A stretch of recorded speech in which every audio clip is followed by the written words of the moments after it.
నమస్తే, welcome to cube TV network. నేను శ్రావణి. ప్రస్తుతం నాతో పాటు అడ్వకేట్ కళ్యాణ్ దిలీప్ సుంకర గారు ఉన్నారు.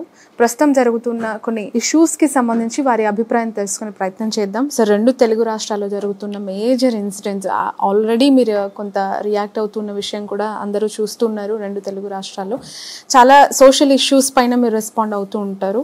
సో ఇక్కడ ఫస్ట్ ఆఫ్ ఆల్ ఏపీలో తెలంగాణలో మేజర్ జానీ మాస్టర్ ఇన్సిడెంట్ తప్పు ఎవరి వైపు ఉందని మీరు అనుకుంటున్నారు? మీకు తెలిసిన ఇన్ఫర్మేషన్ ఎవరి తరపునైనా నిలబడి కళ్యాణ్ గారు వాదించే అవకాశం ఉందంటారా? లేదు, అంటే ఫస్ట్ ఆఫ్ ఆల్ కోర్టు పరిధిలోకి వెళ్ళినటువంటి అంశం ఆల్రెడీ రిమాండ్కి తరలించిన తర్వాత దాని గురించి మాట్లాడడం అనేటువంటిది సమంజసం అని నేను అనుకోను. కానీ ఒక లాయర్గా, అలాగే నాకు జానీ మాస్టర్ గారు భార్య అనేటువంటి వ్యక్తి ఫోన్ చేసి మాట్లాడినప్పుడు, నన్ను అడిగినప్పుడు కూడా మాట్లాడినటువంటి ఉదంతం గురించి అయితే మాత్రం ఆవిడతో ఒక 30 నిమిషాల పాటు సంభాషించడం జరిగింది. ఆవిడకి కావాల్సిన ఇన్ఫర్మేషన్ షేర్ చేయడం జరిగింది. ఎవరి సైడ్ ఇందులో తీసుకుని మాట్లాడేది ఏం లేదమ్మా. యాక్చువల్గా వారి వాదన వారికి ఉంటుంది, వీరి వాదన వీరికి ఉంటుంది. దాంట్లో ఏం జరిగింది అనేటువంటిది ఈ అమ్మాయి పెట్టినటువంటి ఎలిగేషన్స్ ఏవైతే ఉన్నాయో ఆ ఎలిగేషన్స్ అనేటువంటివి ఎవిడెన్స్తో బ్యాకప్ అయినప్పుడు మాత్రమే ఆ ఎలిగేషన్స్కి ఒక వాల్యూ అనేటువంటిది ఉంటుంది. ఆ ఎవిడెన్సెస్ ఏం పెట్టారు, ఏం పెట్టలేదు అనేటువంటిది ఆ అమ్మాయి 164 స్టేట్మెంట్ అనేటువంటిది మేజిస్ట్రేట్ ముందు వాలంటరీగా ఏమి ఇచ్చారు, ఇట్లాంటి డాక్యుమెంట్స్ అనేటువంటివి చూసిన తర్వాత మాత్రం మనందరం కూలంకషంగా ఒక అభిప్రాయానికి రావడానికి ఉంటుంది. ప్రస్తుతానికైతే పోక్సో అనేటువంటిది అట్రాక్ట్ అయ్యేటువంటి విధంగా అమ్మాయి ఏజ్కి సంబంధించినటువంటి వివరాలు పోలీసు వారు సేకరించినట్టుగా చెప్తా ఉన్నారు. ఇందులో నిజాలేంటి, పోక్సోతో పాటు 376 కాకుండా 506 థ్రెటనింగ్, 420 లాంటివి కాకుండా రకరకాల సెక్షన్లు ఇంపోజ్ చేయడమే కాకుండా జానీ మాస్టర్ గారి భార్యను కూడా ఈ రోజైతే మళ్ళీ స్టేషన్కి పిలుస్తారనేటువంటి విషయాలు వినబడతా ఉన్నాయి మనకి మీడియా సర్కిల్స్ అండ్ పోలీస్ సంబంధించినటువంటి సోర్సెస్ నుంచి. సో ఇప్పటికిప్పుడైతే మనం ఎవరు తప్పని చెప్పలేం. కానీ ఒక సంఘటన జరిగింది, దురదృష్టకరం. చాలా ప్రతిభావంతుడు, దేశవ్యాప్తంగా కూడా గుర్తింపు పొందినటువంటి మన తెలుగు డ్యాన్స్ మాస్టర్ అనేటువంటి వ్యక్తి ఈ రకమైనటువంటి అభియోగాల్లో చిక్కుకోవడం అనేటువంటిది శోచనీయమే. కానీ వేచి ఉండాలమ్మా. బెయిల్ ఆర్డర్స్లో ఏమని వస్తాయి, ఏం చెప్పారు, జానీ మాస్టర్ బయటకు వచ్చిన తర్వాత ఆయన వెర్షన్ ఏంటి, ఆయన దగ్గర ఉన్న ఆధారాలు ఏంటి, ఇవన్నీ మనం పరిశీలించాల్సి వస్తుంది. జానీ మాస్టర్ని కాకుండా ఆయన వైఫ్ పేరుని ఇన్వాల్వ్ చేయటము, తనని కూడా అరెస్ట్ చేస్తారని కొంత ఆందోళన కల. ఎందుకంటే చాలా చిన్న పిల్లలు అండ్ ఇండస్ట్రీ నుంచి ఇద్దరు వచ్చి ఇంత ఒక్కొక్క స్టెప్ వేస్తూ ఇంత పేరు తెచ్చుకున్నారు. తను కూడా అదే అంటుంది.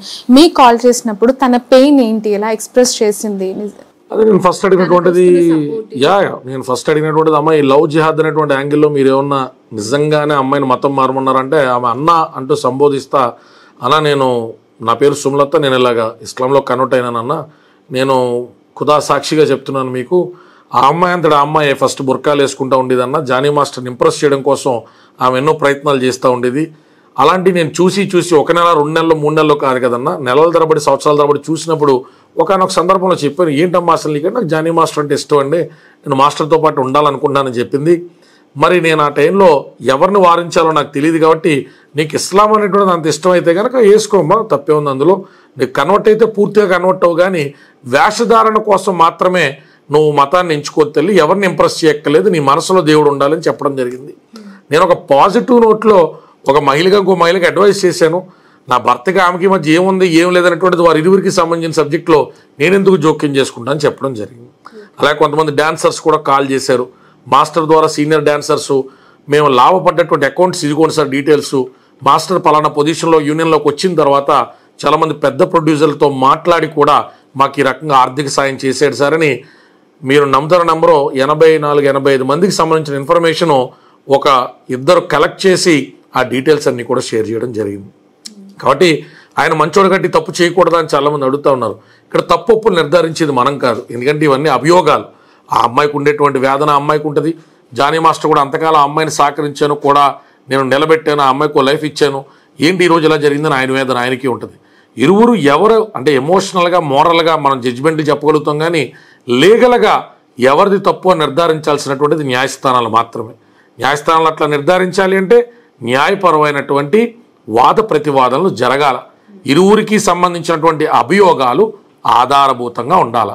If an allegation is not backed up by scientific or a direct substantial evidence, then that allegation is not sustainable. అది నిలబడదు కోర్టులో.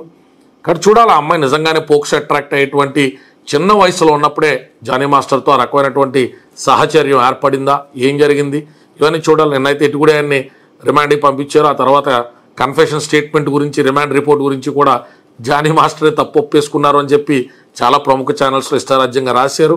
Confession statement or remand report is not an admissible evidence under section 25 of evidence act. అది admissible evidence కాదు. కొన్ని కండిషన్స్లో section 27 ద్వారా if is this confession, Jani master confession report ప్రకారం ఏదైనా నిజాన్ని తెలుసుకోవడానికి పోలీసు వారికి ఒక దారి ఏర్పడితే అప్పుడు దాన్ని కూడా కొరాబరేటివ్ ఎవిడెన్స్ కింద ఏదైనా పరిగణలో తీసుకుంటారు తప్ప కన్ఫెషన్ పోలీస్ స్టేషన్లో పోలీసుల సమక్షంలో ఇచ్చేసినటువంటిది జానీ మాస్టర్ నేరం అనేటువంటిది ఆరోపించబడేసినటువంటి విధానం అయితే కాదు. ఓకే, పోక్సో యాక్ట్ సంబంధించి ఒకవేళ అది చట్టం నిరూపితం అయితే ఆ కేసెస్ ఎట్లా ఉంటాయి, ఆ శిక్షలు ఎంత తీవ్రంగా ఉంటాయి అనేది అందరికీ ఆందోళన కలిగింది. ఎందుకు అంటే ఉన్నప్పుడు జరిగింది అని తను చెప్పటం అనేది కొంత ఇక్కడ ఆందోళన కలిగిస్తాం. అదే ఇప్పుడు చట్టాల్లో న్యాయస్మృతుల్లో every IPC has a CrPC, every BNS has a BNSS.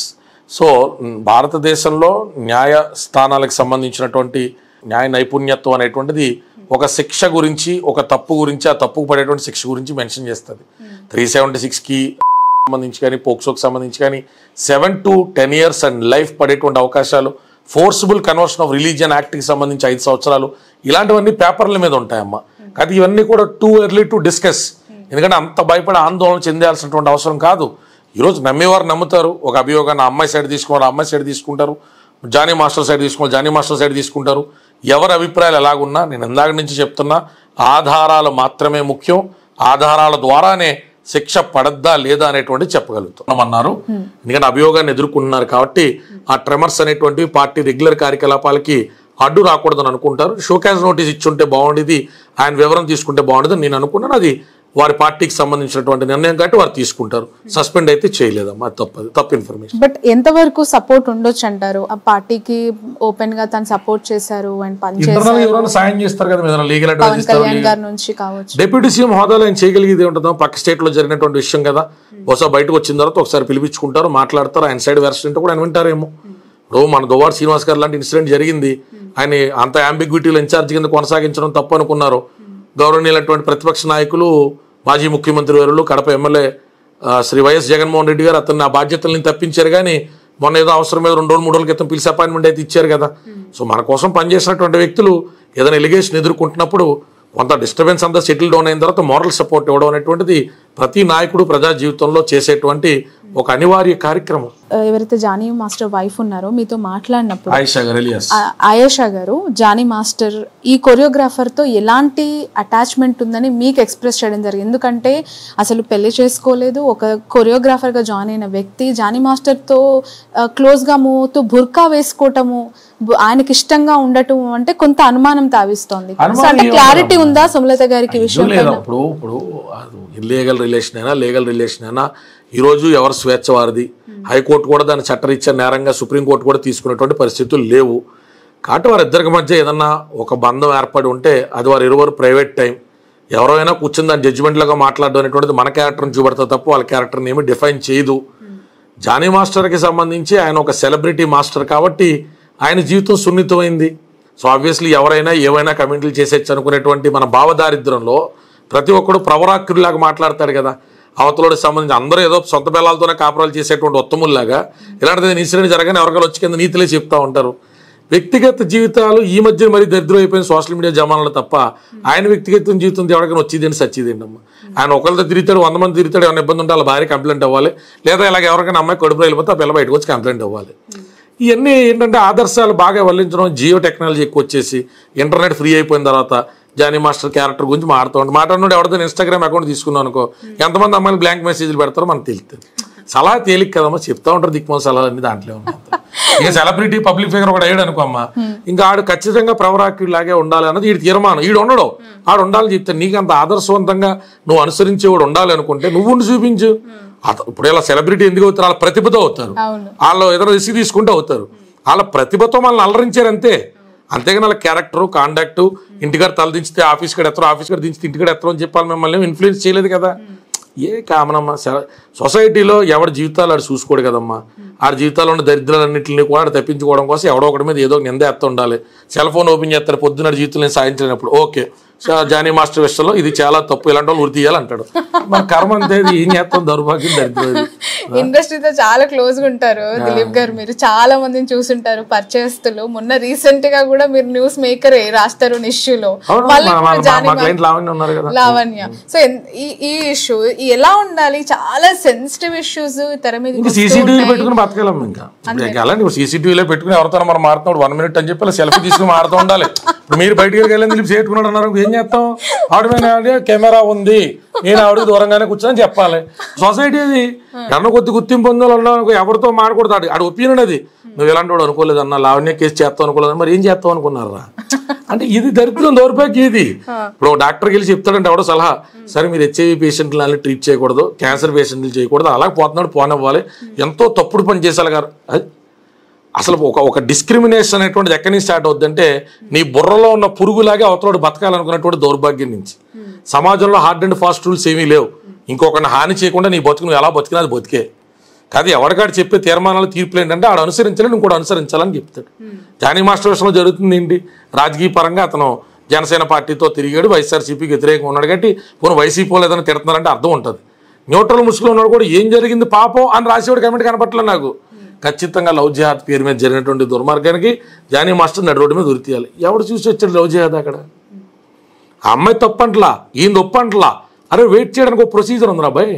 ఆ అమ్మాయి కంప్లైంట్ పెట్టింది, ఇది జస్ట్ ఫస్ట్ ఇన్ఫర్మేషన్ రిపోర్ట్. ఇంకా పిల్ల 164లో ఏం చెప్పింది, ఏం ఎవిడెన్స్ ఇచ్చింది, పోలీసు వాళ్ళు ఏం కలెక్ట్ చేసుకున్నారు. నేను లావణ్య విషయంలో కూడా అదే చెప్పా, లావణ్య మస్తాన్ సైతం మాడిందండి, లావణ్య ఇంకోటి రే 100 మందితో మాట్లాడితే ఆ క్యారెక్టర్ నచ్చపోతే మ్యారేజ్ డిజాల్వ్ చేసుకోవడం ఒక ప్రాసెస్ ఉంది. ఒకవేళ మ్యారేజ్ జరగలేదు, లివింగ్ అనుకో, 493 మేము పెట్టిన సెక్షన్ క్వాష్కి వెళ్ళిపోయాడా, యాంటిసిపేటరీ బెయిల్కి ఎందుకు వచ్చాడని అడిగాం.